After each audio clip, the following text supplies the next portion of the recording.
जय शिवराय मित्रांनो, सर्वांना शिवजयंतीच्या हार्दिक शुभेच्छा. ओके, आणि आज या लेक्चरमध्ये आपण ॲटम, मॉलिक्युल्स अँड न्यूक्लिया याचे क्विक रिव्हिजन घेणार आहे. ऑलरेडी मी एक व्हिडिओ अपलोड केला आहे. ओके, त्याची लिंक मी आय बटनवर देतोय. तो तुम्ही व्हिडिओ अगोदर बघा आणि त्याचा उरलेला पार्ट आहे ना तुम्ही आता कव्हर करतोय. मग ह्याच्यात मी अगोदर काय करणार आहे बघा, डी ब्रॉग्लीज हायपोथेसिस तुम्हाला एक्सप्लेन करणार आहे. त्याचे न्यूमेरिकल्स पण मी याच व्हिडिओत घेणार आहे, लक्षात घ्या. ओके, आता समजून घ्या, डी ब्रॉग्लीज हायपोथेसिसनुसार की नाही आपण डी ब्रॉग्लीज वेवलेंथची व्हॅल्यू काढतो ना, त्यातून काय प्रपोज केलं की that equals to H upon M V. H म्हणजे प्लँक्स कॉन्स्टंट, एम म्हणजे मास ऑफ इलेक्ट्रॉन जे काय असेल ते, आणि व्ही म्हणजे सांगा वेलॉसिटी, मास ऑफ पार्टिकल म्हणूया, आणि व्ही म्हणजे वेलॉसिटी त्या पार्टिकलची. आता याचं प्रूफ आपल्याला घ्यायचं आहे, लक्षात घ्या. त्यासाठी त्यानं प्लँक्स क्वांटम थेअरी यूज केली. ओके, बघा, according to Planck's quantum theory E equals to असतो एच म्यू. म्यू म्हणजे फ्रिक्वेन्सी, म्हणजे थोडक्यात एनर्जी ऑफ अ पार्टिकल किंवा फोटॉन म्हणूया आपण, that equals to H C upon lambda. चला, हे इक्वेशन 1. हे कोणानुसार? According to Planck's quantum theory. आता according to Einstein's mass energy relation लक्षात घ्या की त्या एनर्जीचा फॉर्म्युला असतो एम इंटू सी स्क्वेअर. चला, ह्याला इक्वेशन 2 म्हणूया. हे बघा, डी ब्रॉग्लीज हायपोथेसिस एकदम इझी आहे, लक्षात घ्या. आता फ्रॉम 1 and 2 तुम्ही या दोघांना कम्पेअर करा, म्हणजे काय येणार सांगा, एम इंटू सी स्क्वेअर. ही व्हेलॉसिटी म्हणजेच आपण सी घेऊया बरं का, लक्षात घ्या. मग M into C square that equals to काय सांगा, एच सी अपॉन लॅम्डा. आता हा सी या स्क्वेअरला कॅन्सल होईल, तुम्हाला लॅम्डाची व्हॅल्यू काढायची आहे ना. आता इथं सी तर कॅन्सल झालं आहे, म्हणजे एच उरलं इंटू एम इंटू सी. मग हेच तर डी ब्रॉग्लीज हायपोथेसिस आहे. आता याच्यावरती न्यूमेरिकल्स खूप आहेत. या वर्षीच्या नीट म्हणजे गेल्या वर्षी नीटच्या एक्झाममध्ये देखील याच्यावरती क्वेश्चन होता. ओके, आता मी तुम्हाला ना न्यूमेरिकलसाठी लागणारे फॉर्म्युले एक्सप्लेन करतो, नीट लक्षात द्या बघा. आता पहिला फॉर्म्युला काय, lambda equals to H upon M into velocity. अरे पण एम इन टू वेलॉसिटी म्हणजेच मोमेंटम. मग चला, हा दुसरा फॉर्म्युला, म्हणजे हा पहिला फॉर्म्युला आणि हा दुसरा फॉर्म्युला. तुम्हाला जर मोमेंटम दिला असेल किंवा मोमेंटम विचारला असेल तर हा फॉर्म्युला यूज करायचा. ठीक आहे. आता नेक्स्ट बघा, आता मी काय करतोय बघा की कायनेटिक एनर्जीचा फॉर्म्युला असतो half M into C square. Actually half M V square, पण व्हीच्या ऐवजी सी लिहिलंय मी. आता मी काय करतोय बघा, याला एम न मल्टिप्लाय करतो आणि एम न डिवाइड करतोय. आता एम न मल्टिप्लाय केलं की एम इंटू एम काय होणार आहे, M square into C square, म्हणजे एम इंटू सीचा काय होणार आहे सांगा, स्क्वेअर. ओके, आता मी क्रॉस मल्टिप्लिकेशन करतो की ट्वाईस एम आणि E, twice M E. M into C म्हणजेच मोमेंटम ना, म्हणजे इकडे येणार पी स्क्वेअर. याचा अर्थ मी जर स्क्वेअर रूट काढलं twice M E that equals to P. चल, ही पीची व्हॅल्यू इथं पुट करूया, म्हणजे मला लॅम्डा इक्वल्स टू फॉर्म्युला मिळाला एच अपॉन ट्वाईस एम आणि ई. चला, हा आपला तिसरा फॉर्म्युला. जर कायनेटिक एनर्जी दिला असेल, मास दिला असेल तर हा फॉर्म्युला यूज करा. ओके, अजून फॉर्म्युले आहेत बघा, समजून घ्या. तुम्हाला कायनेटिक एनर्जीचा इलेक्ट्रॉन्स अँड फोटॉन्स मध्ये फॉर्म्युला माहिती आहे की E into stopping potential. E into काय सांगा, स्टॉपिंग पोटेन्शियल. मग ही व्हॅल्यू मी इथं पुट करतो. मग lambda equals to H upon root twice M E into stopping potential. हा आपला चौथा फॉर्म्युला. ओके, आता लास्टला लक्षात घ्या, एच म्हणजे प्लँक्स कॉन्स्टंट, त्याची व्हॅल्यू तुम्हाला माहिती आहे. एम म्हणजे समजा आता मास ऑफ इलेक्ट्रॉन तुम्हाला माहिती आहे 9.1 into 10⁻³ kg. E 1.6 into 10⁻⁻19 kg. V0 म्हणजे स्टॉपिंग पोटेन्शियल, ते काही कॉन्स्टंट नाही आहे, त्याची व्हॅल्यू व्हॅरिएबल होते. पण ह्या बाकीच्या सगळ्या कॉन्स्टंटची व्हॅल्यू जर मी पुट केली तर मला लॅम्डाची value 12.27 upon root V naught angstrom unit अशी व्हॅल्यू मिळते. मग हा आपला next formula.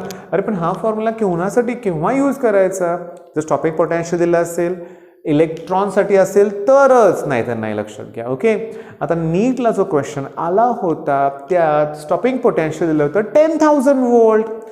10,000 volt value put करा, स्क्वेअर रूट काढा, 100 येणार आहे. याला 100 ने डिवाइड करा, तुम्हाला तुमचा आन्सर मिळाला.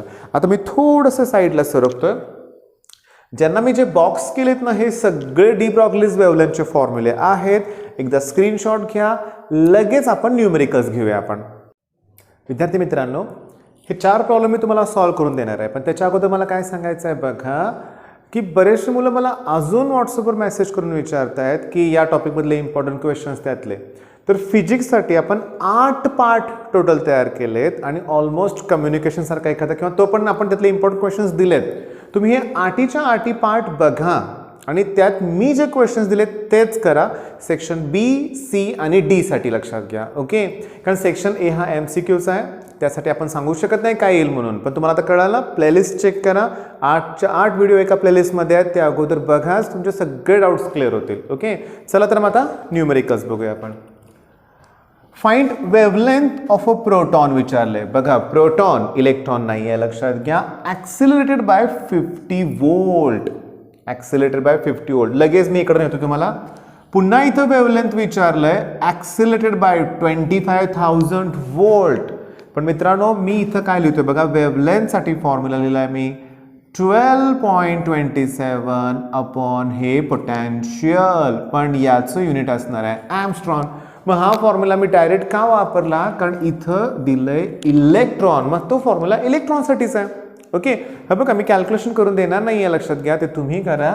पण मला हिंट काय द्यायचं आहे बघा, हे जे 12.27 अपॉन जे 25,000 येईल ना, त्याचं स्क्वेअर रूट 5 किंवा 50, 500 असं येणार नाही आहे, कारण इथं 3 0 आहेत, हे लक्षात घ्या. ओके, मग तुम्हाला ना काय करावं लागेल माहिती आहे का, याला 10,000 डिवाइड 10,000 मल्टिप्लाय असं करावं लागेल, 2.5 मध्ये कन्वर्ट करावं लागेल आणि मग स्क्वेअर रूट लॉग टेबल वापरा. ओके, मग आता इथं काय वापरायचं, तर लक्षात घ्या, फॉर्म्युला आठवा की lambda equals to h upon root twice m into kinetic energy होतं, त्याचीच व्हॅल्यू E इंटू काय सांगा V0, पण हे युनिट असणार आहे मीटरमध्ये, इथं ॲम्स्ट्रॉम नाही, लक्षात घ्या. मग h व्हॅल्यू तुम्हाला माहिती आहे, प्लँक्स कॉन्स्टंट 6 पॉईंट समथिंग काहीतरी तुम्हाला माहिती आहे. मास ऑफ प्रोटॉन माहीत नाही आहे, पण दिलंय त्यांनी. ईच व्हॅल्यू फिक्स आहे 1.6 काय सांगा इंटू 10⁻⁻19. गंमत बघा, स्टॉपिंग पोटेन्शियल दिले 50 इंटू 200. कॅल्क्युलेशन इझी होणार आहे. 1.6 ला 10 न मल्टिप्लाय करा. ओके, 16 स्क्वेअर रूट 4 पॉसिबल आहे. कॅल्क्युलेशन इझी मेथडनं करण्याचा प्रयत्न करा. ओके, मग हे तुम्हाला न्यूमेरिकल सांगितलं. हे आता हे तर हे दोन्ही पण सोपे आहेत, एक्सप्लेन करतो. मोमेंटम विचारलेलं आहे आणि डी ब्रॉग्लीज वेवलेंथ दिलंय. मग तो फॉर्म्युला आठवतोय का, lambda equals to h upon p. वापरा हा फॉर्म्युला. लॅम्बडा दिलंय पण ॲम्स्ट्रॉम युनिट, मग तुम्हाला माहित आहे ॲम्स्ट्रॉम युनिटला 10⁻⁻10 न मल्टिप्लाय करून मीटरमध्ये कन्व्हर्ट करा. मोमेंटम विचारलंय, प्लँक्स कॉन्स्टंट व्हॅल्यू माहिती आहे तुम्हाला, ती तिथं पुट करा, क्रॉस मल्टिप्लिकेशन करा आणि सॉल्व करा. इथं बघा, इलेक्ट्रॉनची डी ब्रॉग्लीज वेवलेंथ विचारले, पण त्याची वेलॉसिटी 1/4 स्पीड ऑफ लाईट दिले. म्हणजे समजून घ्या की सी ची व्हॅल्यू 1/4 इंटू CA दिले. आता CA म्हणजे माहिती आहे तुम्हाला, वेलॉसिटी ऑफ लाईट किती असते, 3 इंटू 10⁸. मग त्याला 4 न डिवाइड करा, सी ची व्हॅल्यू मिळेल. ओके, आता शांतपणे बघा, डी ब्रॉग्लीज वेवलेंथ विचारले, फॉर्म्युला वापरा m इंटू C, कारण m mass of electron 9.1 into 10⁻31. C ची व्हॅल्यू इथं फाइंड आउट करून जी येईल ती इथं लिहा. प्लँक्स कॉन्स्टंट न्यूमरेटर सॉल्व करा. हे 2-2 मार्काचे न्यूमेरिकल्स आहेत आणि बोर्डला इझी व्हॅल्यू देतील तुम्हाला, जेणेकरून कॅल्क्युलेशन इझी होईल. ओके, मग आता मी थोडंसं बाजूला सरकतोय, स्क्रीनशॉट घ्या. हे 4च प्रॉब्लेम सॉल्व करा. De Broglie's wavelength, de Broglie's hypothesis concept clear करा. आणि आता मी घेणार आहे रेडिओ डीके लॉ. आता रेडिओ डीके लॉ, प्रश्न काय माहिती आहे का, लक्षात घ्या. त्याचं स्टेटमेंट तुम्हाला विचारतील, त्याचं एक्सप्रेशन विचारतील की n equals to n0 e⁻λt prove करा, असा प्रश्न विचारतील, किंवा हाफ लाईफ. ओके, 2 मार्कासाठी. म्हणजे हा महत्त्वाचा पॉईंट आहे, लक्षात घ्या. स्टेटमेंट तुमच्या समोर आहे. The number of nuclei undergoing decay per unit time is directly proportional to number of nuclei present at that instant. मी तुम्हाला सांगतोय विद्यार्थी मित्रांनो, याच्या अगोदर आपण रोटेशनल मोशन अपलोड केलं आहे, त्यातलं पॅरलल ॲक्सेस थेरम तुम्हाला माहिती आहे. मोठं स्टेटमेंट आहे, पण तुम्हाला फॉर्म्युले माहिती आहेत ना, त्याच्यावरून स्टेटमेंट लिहायला शिका. चला आपण आता एक्सप्रेशन बघूया. आपण हे एक डिफरन्शियल इक्वेशन आहे. सुरुवातीला काय करूया, प्रपोर्शनलचं साईन काढून टाकूया आपण. आणि तुम्हाला सगळ्यांना माहिती आहे, प्रपोर्शनलच्या ऐवजी जर मी इक्वल्स टू असं साईन घेतलं तर कॉन्स्टंट घ्यावा लागतो, आणि या केसमध्ये तो लॅम्बडा आहे. वेअर लॅम्बडा जे आहे ना, तो आहे decay constant. Lambda is decay constant. मग देअरफॉर आता मी काय करतोय बघा, मी आता व्हॅरिएबल सेपरेट करतोय. हे n मी इथं घेतोय आणि इथं मी dt घेतो. ओके, आता मी याला इंटिग्रेट करणार आहे. ओके, इंटिग्रेशन 1/चं इंटिग्रेशन असतं लॉग बेस ई लिहा बरं का. केमिस्ट्रीमध्ये आपण ln लिहितोय. कुठं वापरलं आहे? थर्मोडायनॅमिक्समध्ये, डब्ल्यू मॅक्समध्ये. ओके, मी तर log to the base E लिहितोय मी n दॅट इक्वल्स टू 1चं इंटिग्रेशन t आणि प्लस c. लक्षात घ्या, समजून घ्या, इंटिग्रेशनमध्ये जर लोअर आणि अप्पर लिमिट लिहिलं नाही तर आपल्याला कॉन्स्टंट ऑफ इंटिग्रेशन घ्यावा लागतो. लक्षात घ्या, पण जर लोअर आणि अप्पर लिमिट असतं तर हे c लिहावं लागलं नसतं, पण आहे ना. आता c ची व्हॅल्यू काढण्यासाठी काय करतोय बघा, वेन इनिशियली टाइम काय असणार आहे 0, मग त्यावेळेस देन n ची व्हॅल्यू आपण n0 आहे असं अज्युम करूया. Original number of nuclei t equals to 0, n equals to काय असणार आहे सांगा, n0. मग आता इथं मी काय करणार आहे लक्षात घ्या, n च्या ठिकाणी व्हॅल्यू पुट करतोय n0, हे t 0 आहे जाऊ दे लक्षात घ्या, आणि दॅट इक्वल्स टू c. मग देअरफॉर मला ही c ची व्हॅल्यू मिळाली, ती आता इथंच पुट करूया बघा, मायनस लॉग ई एन हे लिहितो मी, that equals to lambda T. C ची व्हॅल्यू परत मायनस आहे लॉग, ठीक आहे, ई आणि काय सांगा n0. चला हे लॅम्बडा टी प्लस सी इकडं मायनस करूया आणि या मायनसचं काय करूया प्लस लॉग ई एन आणि मायनस लॉग ई आणि काय सांगा n0.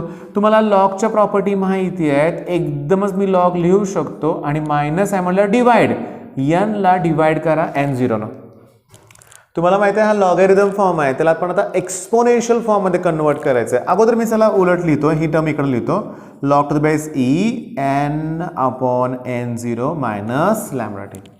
विद्यार्थी मित्रांनो, हे मी खूप फास्ट शिकवतोय कारण काही 2-3 मुलांचे कंप्लेंट होते की तुम्ही फार हळू शिकवताय. मला तुम्हाला सांगायचं आहे बघा, माझ्या क्लासमध्ये मी ह्याच्यापेक्षा हळू शिकवतो. ओके, कारण हे सगळ्यांना कळालं पाहिजे, सोपं आहे. ओके, मी परत रिपीट करेन नंतर, पण अगोदर आता लक्षात घ्या, हा जो एक्सपोनेन्शियल फॉर्म आहे त्याला लॉगॅरिथम फॉर्ममध्ये कन्वर्ट करायचा आहे ना, म्हणजे मला असं मिळेल की n अपॉन n0 ची value e raise to minus lambda T. Okay, मग therefore n equals to n0 e raise to minus lambda T. तुम्हाला तुमचं प्रूफ मिळालं. मग थोडंसं रिपीट करतो, लक्ष द्या. सगळ्यात महत्त्वाचं काय की व्हॅरिएबल सेपरेट झाल्यानंतर इंटिग्रेट काढायचं. स्टेटमेंट पार्ट केले ना तुम्ही, त्याच्यावरून फॉर्म्युला लिहा, त्याच्यावरून फॉर्म्युला लिहा. मी तर म्हणतो फॉर्म्युल्यावरून स्टेटमेंट लिहा तरी पण चालेल. त्याच्यानंतर लिमिट नाही आहे ना, कॉन्स्टंट ऑफ इंटिग्रेशन, त्याची व्हॅल्यू काढण्यासाठी इनिशियलची व्हॅल्यू घ्या, अलग लक्षात तुमच्या, आणि पुढचं लॉगच्या प्रॉपर्टी कशा वापरायच्या हे आत्ताच एक्सप्लेन केलं आहे. मग रेडिओ डीके लॉ तुमच्या लक्षात आलं असेल. आता आपण हाफ लाईफचं एक्सप्रेशन बघूया.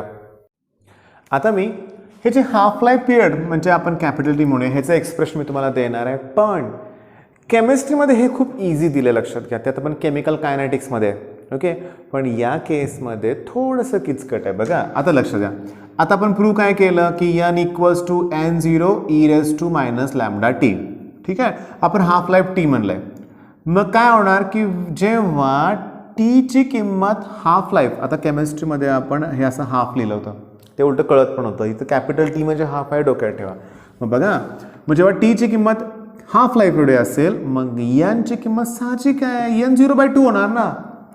चला या व्हॅल्यूज आपण इक्वेशन 1 मध्ये पुट करू. मग n ची व्हॅल्यू काय पुट केली मी सांगा, n0/2, हे n0 तसंच, आणि e raise to minus lambda. Small T ची value capital T half life. Okay, n0 ला n0 कॅन्सल होणार, इथं 1/2 आणि e raise to minus lambda T.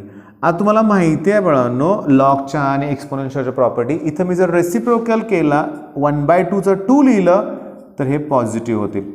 Okay, आता हा आहे लॉगॅरिथम फॉर्म, सॉरी हा आहे एक्सपोनेन्शियल फॉर्म, आणि याला आपण आता लॉगॅरिथम फॉर्ममध्ये कन्वर्ट करू. म्हणजे मला असं मिळेल log to the base e2 that equals to lambda T, that equals to काय सांगा लॅम्बडा टी.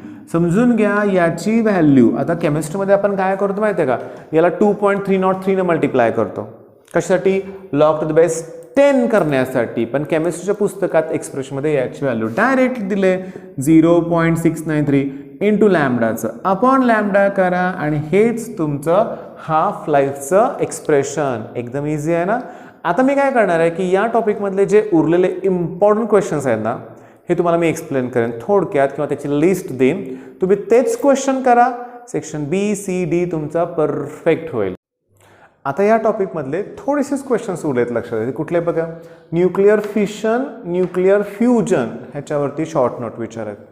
त्याच्यानंतर हा जो एक्सपेरिमेंट आहे शेवटी, ओके, याचं प्रोनाऊन्सिएशन तुम्हीच करा, लक्षात घ्या.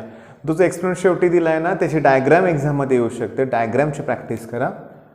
एनर्जी लेवलची परत डायग्राम आहे ती पण आलेली आहे बऱ्याच वेळा, ओल्ड कोर्समध्ये पण आली, आता नवीन ह्याच्यात पण. अल्फा बीटा गॅमा आणि एक्स रेज यांच्या प्रॉपर्टीज विचारल्या जातील, नाही विचारल्या पण जातील. एखादी MCQ येऊ शकते, लक्षात घ्या. मास डिफेक्ट शॉर्ट नोट येऊ शकते. आयसोटोप, आयसोबार आणि आयसोटोन्स MCQ येऊ शकते, लक्षात घ्या. मग विद्यार्थी मित्रांनो, स्क्रीनशॉट घेतलाच असेल तुम्ही, बघा की हा अतिशय महत्त्वाचा टॉपिक आहे. मी अगोदर मगाशी मेन्शन केलं होतं की पार्ट 1 मी ऑलरेडी 3-4 महिन्यापूर्वीच अपलोड केला आहे, ओके, आणि हा पार्ट 2 आहे. ठीक आहे, मग मी दिलेले क्वेश्चनच करा, तुम्हाला नक्की चांगले मार्क मिळतील. बेस्ट ऑफ लक, धन्यवाद.